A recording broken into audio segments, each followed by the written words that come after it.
World cup 2023 में शिकस्त के बाद बाबर आजम की कप्तानी खत्म। बाबर आजम बतौर कप्तान इस्तीफा देंगे तो पीसीबी कबूल कर लेगा, वरना बाबर आजम को कप्तानी से हटाने का फैसला कर लिया गया। टेस्ट, वनडे और टी20 के कप्तान बाबर आजम अब बतौर खिलाड़ी खेलेंगे। दौरा ऑस्ट्रेलिया में शान मसूद टेस्ट कप्तान बनने के मजबूत उम्मीदवार। दौरा न्यूजीलैंड में टी20 टीम की क़यादत के लिए शाहीन शाह अफरीदी मजबूत उम्मीदवार। 2024 के आईसीसी टी20 वर्ल्ड कप में पाकिस्तान के कप्तान शाहीन शाह अफरीदी होंगे। बाबर आजम खुद फैसला करें कि इन्होंने क्या करना है। हो सकता है हमें बाबर आजम की तरफ से ही उनका फैसला मिल जाए। पाकिस्तान क्रिकेट बोर्ड के तर्जुमान आलिया रशीद की जियो न्यूज़ से गुफ्तगू, कहा कि ऑस्ट्रेलिया के खिलाफ सीरीज काफ़ी मुश्किल है, इसलिए ज़्यादा तब्दीलियां नहीं करना चाह रहे। आज बाबर आजम और ज़का अशरफ की मुलाकात के बाद अंदाज़ा हो जाएगा कि क्रिकेट टीम और मैनेजमेंट के हवाले से क्या तब्दीलियां मुतवक्के हैं। चेयरमैन साबिक क्रिकेटर्स को नई जिम्मेदारियां भी दे रहे हैं। यूनुस खान को कराची में नौजवान क्रिकेटर्स की ग्रूमिंग की जिम्मेदारी दी गई है। मोहम्मद हफीज चीफ सेलेक्टर बनने में दिलचस्पी नहीं रखते, यह ओहदा वहाब रियाज को दिया जा सकता है। सिस्टम चलाने के लिए क्रिकेटर्स से बेहतर राय कोई नहीं दे सकता। इसराइली फौज ने गजा में हमास के ज़ेर इंतजाम पार्लियामेंट और दीगर सरकारी इदारों पर कब्जे का दावा कर दिया। तीसरे बड़े पनाह गुज़ीन कैंप शाते पर भी कब्जे का दावा किया। हमास ने इसराइली फौज के दावे मुस्तरद कर दिए। कहा, खाली और पहले से तबाह की गई इमारतों पर ख्याली कब्जे का इसराइली दावा फतह जाहिर करने की नाकाम कोशिश है। इसराइली फौज के अल-शिफा अस्पताल और खान यूनिस में रिहायशी इमारतों पर बमबारी। अस्पतालों में मरीज, तिब्बी अमला और हज़ारों फ़लस्तीनी महसूर। नौज़ायदा बच्चों की जान बचाने के लिए इंक्यूबेटर से निकालकर गर्म पानी के करीब रख दिया गया। 120 से ज़ायद मैयतों को अस्पताल के अहाते में इज्तिमाई कब्र में दफना दिया गया। अक़वाम मुत्तहिदा के सेक्रेटरी जनरल एंटोनियो गुतेरेस की इंसानियत के नाम पर फौरी जंगबंदी की अपील। हमास की 5 दिन की जंगबंदी के बदले 70 इसराइली जरगमालियों को रिहा करने की पेशकश। अमरीकी सदर बाइडन ने जरगमालियों की जल्द रिहाई की उम्मीद जाहिर कर दी।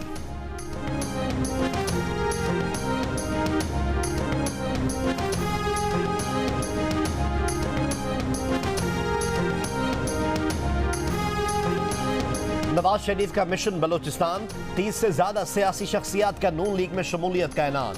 कोयटा में सियासी सरगर्मियों के पहले दिन नवाज शरीफ से बलोचिस्तान अवामी पार्टी के खालिद मक्सी, नेशनल पार्टी के डॉक्टर अब्दुल मालिक बलोच, पश्तूनखा मिल्ली अवामी पार्टी के नवाब अयाज जोगिजई, JUIF के मौलवी गुलाम सरवर, उस्मान बादीनी और दीगर सियासी रहनुमाओं की मुलाकातें। नवाज शरीफ का सबको साथ लेकर चलने का अज़्म। बोले, माजी में हमेशा सबको साथ लेकर चले थे, आइंदा भी सबको साथ लेकर चलने की रिवायत पर चलेंगे। कहा कि दहशत गर्दी का खात्मा करके और बलूचिस्तान में सड़कों का जाल बिछाकर तरक्की का सफ़र शुरू किया था। बलूचिस्तान की तरक्की उन्हें हमेशा से अजीज़ रही है। लोड शेडिंग ख़त्म की थी, गवादर तक पानी पहुंचा दिया था। इनकी हुकूमत गई तो सारे काम रुक गए। नवाज शरीफ कोयटा में एक दिन और रुकेंगे। आज पार्टी वर्कर्स से खिताब भी करेंगे।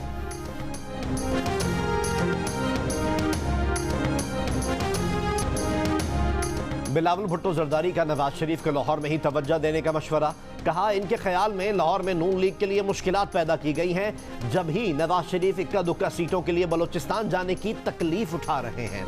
पीपल्स पार्टी के चेयरमैन ने कहा कि बलूचिस्तान अवामी पार्टी के सेनेटर्स के वोट लेने पर पीपल्स पार्टी को तो बहुत ताने दिए गए थे, हमें तो PDM से निकाला गया था। उम्मीद है नून लीग अपने मौक़िफ़ पर कायम रहेगी। कल BAP बुरी थी तो आज भी बुरी होगी। 16 माह नून लीग को करीब से देखा है। वफाक और सूबे में हुकूमत बनाने और इदारों का साथ होने के बावजूद नून लीग ज़िमनी और बल्दियाती इंतखाबात से डर कर भागती रही।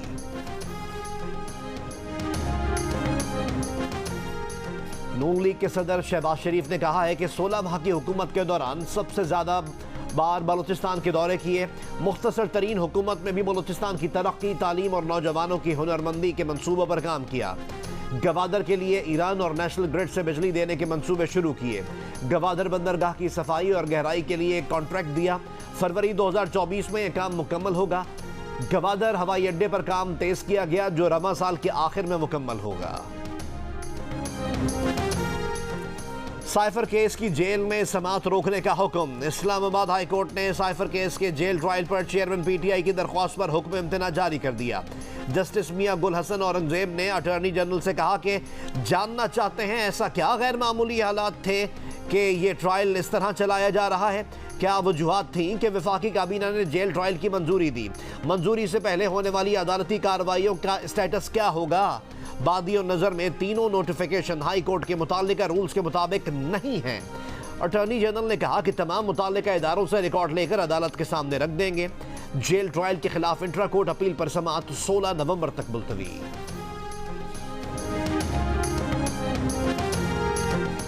£190 मिलियन स्कैंडल केस में एहतसाब अदालत ने चेयरमैन पीटीआई की जिस्मानी रिमांड की इस्तदा मुस्तरद कर दी। चेयरमैन पीटीआई को जुडिशल रिमांड पर जेल में रखने का हुक्म सुना दिया। नैब तफ्तीशी टीम अडियाला जेल में चेयरमैन पीटीआई से तफ्तीश करेगी।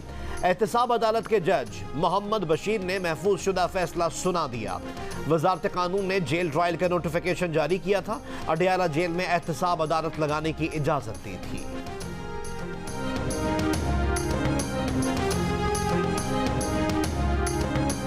कि कल इस हाउस में एक रेजोल्यूशन पास किया गया। जब इस हाउस में सिर्फ 92 मेंबर्स इस हाउस में मौजूद नहीं थे और सिर्फ 12 मेंबर्स या 11 मेंबर्स यहाँ मौजूद थे और एजेंडा के बरखिलाफ एजेंडा में जो चीज़ नहीं थी और एक रेजोल्यूशन इस हाउस में लाया गया और वो रेजोल्यूशन था कि मिलिट्री कोर्ट्स को हम सपोर्ट करते हैं। मिस्टर चेयरमैन, ये जमहूरियत की नफ़ी है, ये जमहूरियत के ऊपर शबखून मारा गया है। इस हाउस ने कवायद और ज़वाबित से हटकर जो काम किया उसको हम एंडोर्स नहीं करते। सेनेटर सादिया अब्बासी ने सेनेट में मिलिट्री कोर्ट्स के हक में मंजूर की गई करारदाद पर सवाल उठा दिए। सेनेट इजलास में कहा कि ऐवान में करारदाद की मंजूरी के वक्त सिर्फ 12 अरकान हाजिर थे, 92 अरकान मौजूद ही नहीं थे। जो चीज़ एजेंडे में थी ही नहीं वो करारदाद की सूरत में लाई गई। फौजी अदालतों के हक में करारदाद जमहूरियत की नफ़ी है। जमहूरियत पर शबखून मारा गया। ऐवान में कवायद और ज़वाबित से हटकर जो काम किया गया उसकी तायीद नहीं करते। किसी सूरत मिलिट्री कोर्ट्स की इजाज़त या हिमायत नहीं कर सकते। ऐवान को ऐसे इस्तेमाल करना इंतहाई अफसोसनाक है। इसकी जितनी मजम्मत की जाए कम है।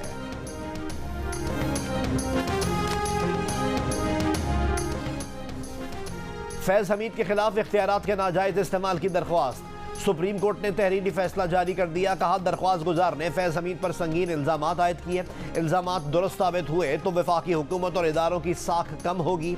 इदारों की साख बचाने के लिए दरख्वास्त गुजार के इल्जामात को नज़रअंदाज नहीं किया जा सकता। दरख्वास्त गुजार के पास फैज हमीद और दीगर फरीकैन के खिलाफ दूसरे मुतालिका फोरम्स मौजूद हैं। सुप्रीम कोर्ट आर्टिकल 184(3) के तहत इस मामले में फिलहाल मुदाखलत नहीं करना चाहती। तहरीरी फैसले में कहा गया कि एडिशनल अटॉर्नी जनरल के मुताबिक दरख्वास्त गुजार फैज हमीद के खिलाफ वजारत दिफा से रुजू कर सकते हैं। दरख्वास्त गुजार के इल्जामात पर कानून के मुताबिक कार्रवाई की जाए। सुप्रीम कोर्ट केस के मेरिट्स को छेड़े बगैर ये दरख्वास्तें निपटाती है। तहरीरी फैसले में कहा गया है कि दरख्वास्त गुजार के मुताबिक फैज हमीद के कहने पर उनका कीमती और दफ्तरी सामान लूटा गया।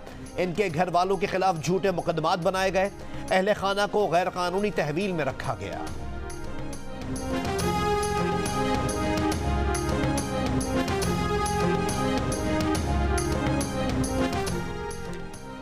जबरी गुमशुदगियां मुल्क पर बदनामी का दाग हैं। ऐसा ना हो ये मामला अक़वाम मुत्तहिदा चला जाए। बलोच जबरी गुमशुदगी कमीशन की सिफारिशात पर अमल दरामद के केस में जस्टिस मोहसिन अख्तर कियानी के रिमार्क्स। कहा आवाम का इल्ज़ाम इन्हीं इदारों पर है जो आवाम के टैक्स से चल रहे हैं। जिन पे इल्ज़ाम है वही लापता कमीशन में बैठे हैं।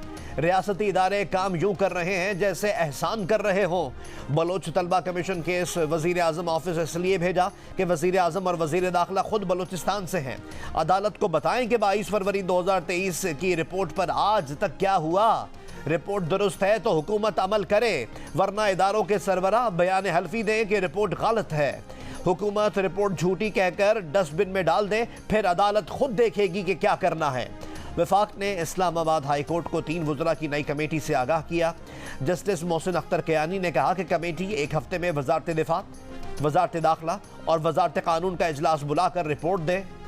केस की समाअत 22 नवंबर तक मुलतवी कर दी गई।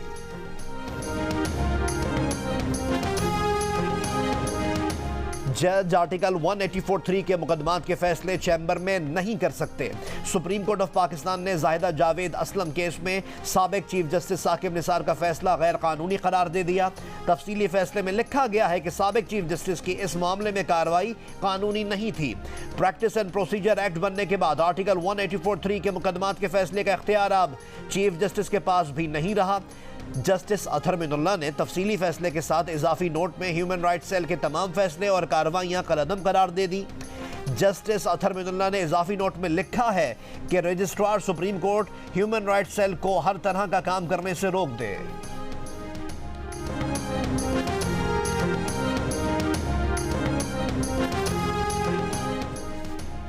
सुप्रीम जुडिशल काउंसिल का इजलास 20 नवंबर को तलब। शिकायत कुनंदगान जस्टिस मुजाहिर अली अकबर नकवी और जस्टिस सरदार तारिक मसूद को नोटिस जारी। 27 अक्टूबर को जस्टिस मुजाहिर नकवी को शो कॉज नोटिस जारी करते हुए जवाब तलब किया गया था। जस्टिस मुजाहिर नकवी ने अपने जवाब में सुप्रीम जुडिशल काउंसिल की कार्रवाई पर एतराज किया था। सूबा पंजाब में स्मॉग की वजह से एक बार फिर सख्त फैसलों का इम्कान। बाजार हफ्ते में 2 दिन बंद करने, 1 या 2 रोज work from home, school online करने और पब्लिक ट्रांसपोर्ट कम करने की तजवीज़। निगरान वजीर आला पंजाब मोहसिन नकवी की जेर सदारत आज अहम इजलास होगा। लाहौर में सेफ सिटी कैमरों से धुआं छोड़ने वाली गाड़ियों के खिलाफ ऑपरेशन, 37 गाड़ियां पकड़ी गई। गुजरावाला में फसलों की बाकियात जलाने पर 14 अफराद पर 6 लाख रुपए जुर्माना। धुआं छोड़ने वाली गाड़ियों के चालान। निगरान वजीर ट्रांसपोर्ट ने कहा कि भारत से आने वाली आलूदगी भी शहरों को मुतासर कर रही है। मुख्तलिफ शहरों में बच्चों और बुजुर्गों में गले और सांस के अमराज में इजाफा हुआ है। शहरियों ने मास्क लगाने की हिदायत को हवा में उड़ा दिया। लाहौर मंगल को भी फिजाई आलूदगी के आलमी इंडेक्स में सर फहरिस्त रहा।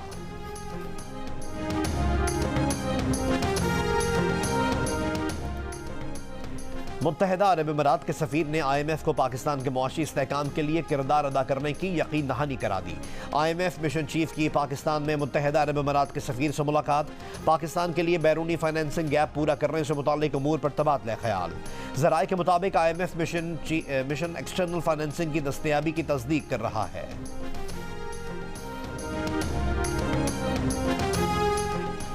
BAP और नून लीग के दरमियान कोयटा में इजलास की अंदरूनी कहानी सामने आ गई। ज़राए के मुताबिक BAP ने मौक़िफ़ इख्तियार किया कि किसी सियासी जमात में जम नहीं होंगे। नून लीग के साथ सीट एडजस्टमेंट हो सकती है। सदर बलूचिस्तान अवामी पार्टी नवाबजादा खालिद मक्सी ने कहा कि नवाज शरीफ का एक पैगाम यह भी था कि मुल्क की तरक्की हो। नवाज शरीफ से कहा, हम पुरानी रवायात से निकलेंगे तो तरक्की करेंगे। BAP छोड़कर नून लीग में जाने वालों से क्या गिला करें, BAP का मुस्तकबिल अच्छा है। नेशनल पार्टी के सदर डॉक्टर अब्दुल मालिक बलोच ने कहा कि नवाज शरीफ के सामने तहफ़्फ़ुज़ात रखें। पश्तूनखा मिल्ली अवामी पार्टी के रहनुमा नवाब अयाज जोगेज़ई ने कहा, नवाज शरीफ से मुलाकात में इलेक्शन से मुताल्लिक बात हुई।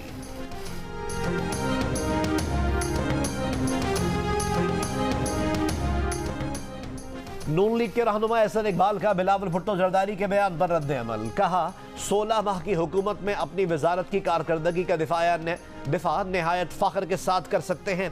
16 महीने में PTI हुकूमत में मफलूज किए गए तरक्याती मंसूबों को दोबारा शुरू किया गया।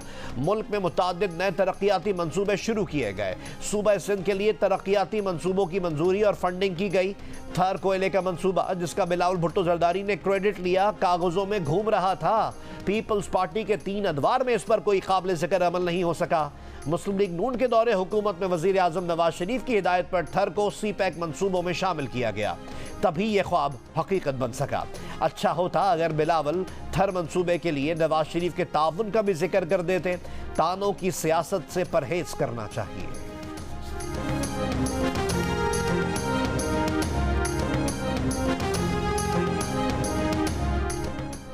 साबिक वज़ीर आला सिंध और पीपल्स पार्टी के रहनुमा मुराद अली शाह का एहसन इकबाल को जवाब। जियो न्यूज़ से गुफ्तगू में कहा कि एहसन इकबाल को थरकोल प्रोजेक्ट की तारीख का नहीं पता।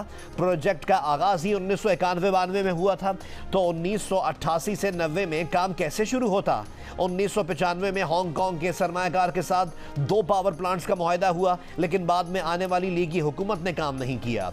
2008 में पीपल्स पार्टी ने एनर्जी बोर्ड बनाया। जब नून लीग विफाक में आई तो इसने ना चाहते हुए थरकोल पर पीपल्स पार्टी को सपोर्ट किया। अगर क्रेडिट की बात है तो नवाज शरीफ शरीफ साहब थर चले जाएं, बिलावल के जलसे की तरह 5% भी लोग जमा कर सकें तो हम इन्हें जलसे का क्रेडिट दे देंगे।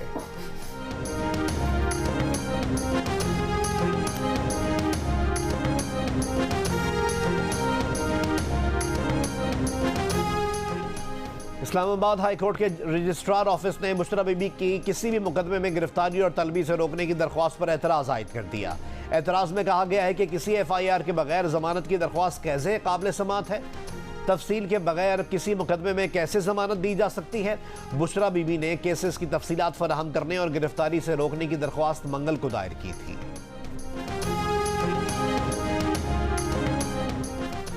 फरहत शहजादी उर्फ फरा गोगी ने अता तारड़ को 5 अरब रुपए का कानूनी नोटिस भिजवा दिया। अता तारड़ से इल्जामात वापस लेने और 7 दिन में माफी मांगने का मुतालबा। नोटिस में कहा गया है कि अताउल्लाह तारड़ ने झूठे इल्जामात आयद किए और गलत मालूमात जारी की। तमाम असासे डिक्लेयर्ड हैं। अताउल्लाह तारड़ ने माफी ना मांगी तो हत्या इज्जत का दावा दायर किया जाएगा। गजा में इसराइली मजालिम के खिलाफ अमरीका के यहूदी भी सरापा एहतजाज। अमरीकी शहर ऑकलैंड की सरकारी इमारत के अंदर यहूदी मुजाहिरीन ने धरना दे दिया। गजा में जंगबंदी के नारे, शिकागो में भी जंगबंदी के प्लाई कार्ड्स उठाए यहूदियों का मुजाहिरा। ट्रांसपोर्टेशन सेंटर के रास्ते ब्लॉक कर दिए। पुलिस की मुजाहिरीन के खिलाफ कार्रवाई। 100 से ज्यादा मुजाहिरीन गिरफ्तार।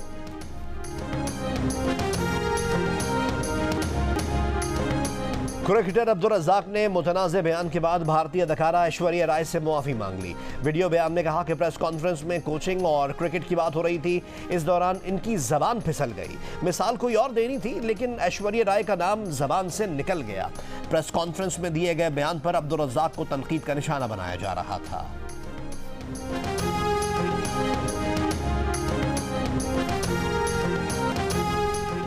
अगले साल PSL का नवा एडिशन कहां होगा? Chairman management committee Zaka Ashraf की ज़ेर सदारत PSL गवर्निंग काउंसिल का इजलास। PSL 9 के लिए विंडो आइंदा बरस 8 फरवरी से 24 मार्च रखी गई है। आम इंतखाबात की वजह से मुख्तलिफ ऑप्शंस पर गौर किया गया। विंडो से मुताल्लिक हुकूमत और सिक्योरिटी इदारों से मुशावरत का फैसला किया गया है। हुकूमत और सिक्योरिटी इदारों ने हामी भरी तो मुकम्मल PSL पाकिस्तान में होगी। इलेक्शन की वजह से कोई मुश्किल हुई तो वेन्यूज़ के नए ऑप्शंस पर गौर होगा। और क्रिकेट वर्ल्ड कप का पहला सेमीफाइनल आज भारत और न्यूजीलैंड के दरमियान मुंबई में खेला जाएगा। लेग मरहले में भारतीय टीम ने कीवीज को 4 विकेट से शिकस्त दी थी। ऑस्ट्रेलिया और जनूबी अफ्रीका के दरमियान दूसरा सेमीफाइनल जुमेरात को खेला जाएगा। कोलकाता में मैच तूफान की नजर होने का खदशा है। बारिश के बायस मैच रिजर्व डे में भी मुमकिन नहीं हो सका तो जनूबी अफ्रीका पहली बार फाइनल के लिए क्वालिफाई कर जाएगा।